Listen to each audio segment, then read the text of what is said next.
Easy. Okay, so the British deep state has set its sights on a new target. And you know when that happens, life for that target can get very difficult indeed.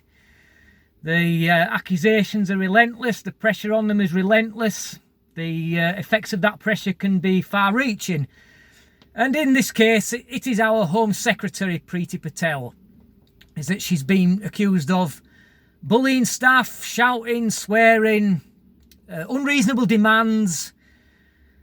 And it's all having a bit of a familiar ring to it, is this, innit? I mean, don't it just take you back to 2016 when Trump was elected and all the accusations of that he was firing staff willy-nilly, bullying them, putting them under intense pressure, that the whole White House was in chaos because of the people were being fired right, left and centre. Nobody were trusting the president. And it's just all sounding very similar to that to me. And of course, with Trump, he was getting rid of people who he couldn't trust. We know that now. And it's a little bit like this here now, although she hasn't fired anybody, but the chief civil servant, this Soy Boy Rutnam or something like that is called. I mean, what a... I'm sorry, I can't describe the guy without being abusive, and I don't want to do that on this video, but you get my meaning.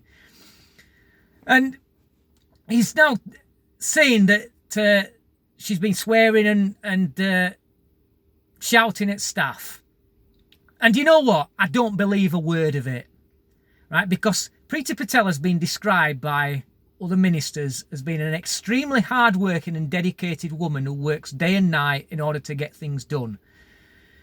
And the picture that they're painting of her as being this bully, to me, it just doesn't make sense. And if something doesn't make sense, it's usually not true. And then we're seeing now that the deep state now is, of course, the permanent government, the real government that run our country is the civil service and the intelligence agencies and all that. And they've been used, in the Home Office, they've been used to getting away with doing whatever they want because they always say that the ministers in charge chop and change a lot. But this time it could be very different because the government has got a big majority. So it's likely that she's going to be there for a long time. And she's come in with a rather tough line. She said that she's ordered them to get prepared for Brexit. She's ordered them to get tough on immigration. And we all know these people in the civil service have had a nice little run of it, haven't they, over the last 3 years, how that they've been blocking Brexit behind the scenes. Well, they ain't getting away with this shit anymore, man. She's coming in there, she's kicking a few arses. And it's even got to the stage now where MI5 have said that they refuse to share intelligence with her because they can't trust her. I mean, excuse me, it's not their job to decide whether they can trust her or not. She is the elected official. She is the one that they answer to. If they feel they can't trust her, then quit your job and we'll put somebody in who will trust her. She's kicking some butts. She's not prepared to be play second fiddle to the civil service who think that they can do whatever the hell they like. And this is what you're getting now. And I'll tell you what, it's going to get worse before it gets better with this. The fact that they've criticised her now for not coming out and strongly denying it. Well, so even if she did, what difference would it make? It would just be a case it looked like she's running scared.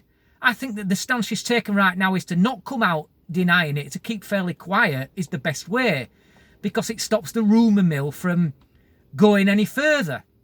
You know, it stops people talking, it stops other people from piling in on it.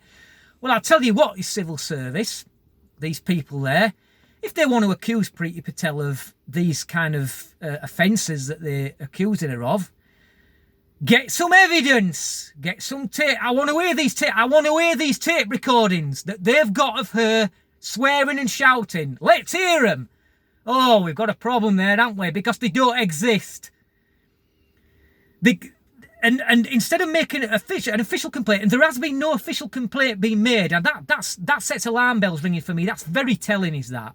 What we see now is this Soy Boy Rutnam, who's decided to go whinging to the BBC, and the BBC are going to be all too happy to broadcast these little attacks on the Home Office, aren't they? Because it means an attack on Priti Patel, it means an attack on the Tories, it means an attack on Boris, and they're all going to be too happy for that. Well, civil service, you can piss off, because there's a new person in town now and she's kicking some arses. And if you don't like it, then ship out. We'll get people in there to do the job. You know, the ones that Cummins wants to get in, we'll get them in to do the job. We need people in that the government can trust. So they need to be kicking out all these people like this Rutnam character and all those that are plotting behind the scenes and not carrying out the agenda of the Home Office out. And let's get some real people in doing it. The new immigration stance, they're all against that, which is why they're doing what they're doing. I do not believe that Priti Patel is guilty of any of this stuff. This is an orchestrated plot by the deep state in order to get rid of the Home Secretary who's kicking some butts and to bring down Boris Johnson's government. That's what it's all about ultimately. Just like they've tried to do with Trump. It is exactly the same thing. Thanks for watching. Thank you. Till next time. Easy.